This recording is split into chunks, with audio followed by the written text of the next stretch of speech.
I've run a software development company for 3 years. If you want to know how to start one, then this is a video for you. So I'm going to break it down and make it really, really easy. It's not that hard. It's not that complicated. It just takes time and commitment. The first step, step 0, is just committing to something for a long enough amount of time. What I mean by that is you do not need the perfect plan of execution. You just need to stick to something.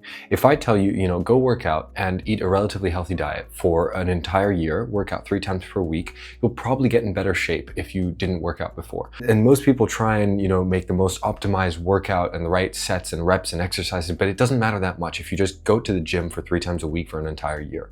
Most people try and make the perfect plan and don't execute on it. And so before we even get into anything practical, the step 0 is just you have to be willing to commit to it. If you want to start a development company, and if you're actually serious about it, stick to it for more than a year. If you're not going to stick to it for more than a year, just give up. Don't even start. It's not worth it. You have to be willing to do something for a long enough period of time. Otherwise, what the fuck is the point? Once you're sure you want to stick to a development agency, the first step is asking yourself, who do you know and what do you know? And this is how you're going to figure out your niche. And so when I say who do you know, you want to be thinking about who are the kinds of people that you could potentially sell to. So what kind of industries have you worked with? What kind of problems have you solved already for them? What kind of distribution do you have? Do you know a bunch of companies in mining or in gaming or edtech and fintech? Whatever it is, you want to work in an industry where you already have some kind of context. And then the other thing is, what do you know? So what do you know how to do? So don't work in a tech stack where you're not very familiar with the tools. You want to work something that you are very confident in. And so that's going to make sure that you're able to deliver a really good service. If you start using tools that you really don't know how to do, it's going to be a lot more challenging. You don't need to be the most senior developer in the world, but you need to have enough of an understanding to hire somebody to do it relatively well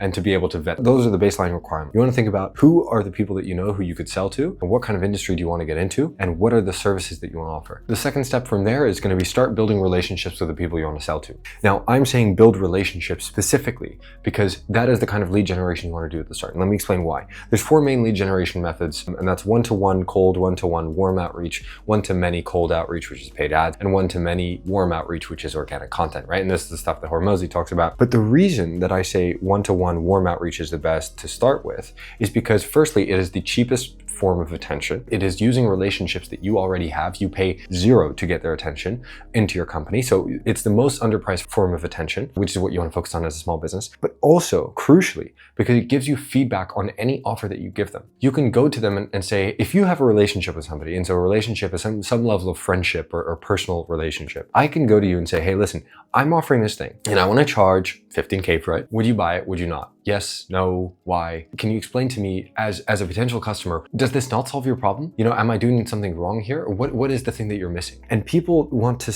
go straight into like lead generation methods and all this. But the reality is those lead generation methods are useless because you're still trying to figure out exactly what direction to go into. And relationship-based sale will you hold more trust with a prospect. And so they'll probably cut you more slack and things like that. I think relationship-based sales are the best place to start. It's not necessarily where you're going to scale infinitely, but it is 100% the best place to get started with because you can test different things. To summarize the stuff about relationships very simply, relationships are the singular most powerful lead generation method that let you collect feedback on your offer. They let you collect the highest amount of feedback. At least in my experience, that has very much been the case. Development is a really wide offer. And so you just want to build relationships, and the day that somebody needs it, they're going to come to you first. Third step is essentially get your first client, service them as best you can. Make sure that your standards for detail are higher than theirs. You must look for more details than your client looks for. If your client finds more details than you do, you're cooked. It's going to be really hard to keep that client and keep that deal because they will be disappointed because they'll see details that you don't see. Service that deal really, really well. And the way to do that is just pay more attention to details, communicate as much as you possibly can about what's going on throughout the project the whole time, as much documentation as you can provide. Thirdly, ask them for a testimonial at the end of it. So, or kind of halfway through, they've seen some of your work, maybe you're a month into the project, ask them for something, and you'll probably get a nice testimonial. The last step is to always do marketing while you fulfill. So one of the big things that I think a lot of beginners miss out on is they get really busy with fulfillment and they don't make time for marketing. If you follow these things and you just fundamentally try and do all of that for an entire year, I promise you will get somewhere. It's just a case of actually sticking to it and doing the work. On a very, very practical level, at the start, you might want to put together a little bit of a website and just like a front and say, hey, agency name is this is going to be our website. And it just says that you guys are a development company. Whatever kind of niche that you're in, you probably want to put somewhere there. So we do React React development, or we build MVPs, or we build websites, we build e-commerce websites, e-commerce stores, whatever your thing is. When it comes to who to build relationships with, you want to look at who do you know and who can you best serve, which is a little bit of that earlier. It's the first step is just figure out who do you know and who can you help, and just find more people that are similar to those people and just build relationships with them. Relationships will let you test your offer. Once you start seeing a lot of inbound interest for your offer, that's probably when you have something that's more specific. You can really scale from there. But this is all you need to get started. Like, this is really, it just comes down to these few things. It is not that complicated. It just takes time, and you actually have to go and do the work. You actually have to go and sit down and make the website and reach out to people and say, hi, I'm doing this. If you don't bring attention to your business, you will not get deals. A big part of starting the company is just getting attention to your business. And because you don't have a lot of time and resources, you don't have a bunch of money to put into the business, you have to focus on underpriced attention, the easiest of which is relationships, because they also give you feedback on your offer. That's what people miss. Yes, you can run paid ads. Yes, you can do cold outreach, but those will not give you feedback on how good your offer is. If you run cold outreach with a terrible offer, nobody's going to reply.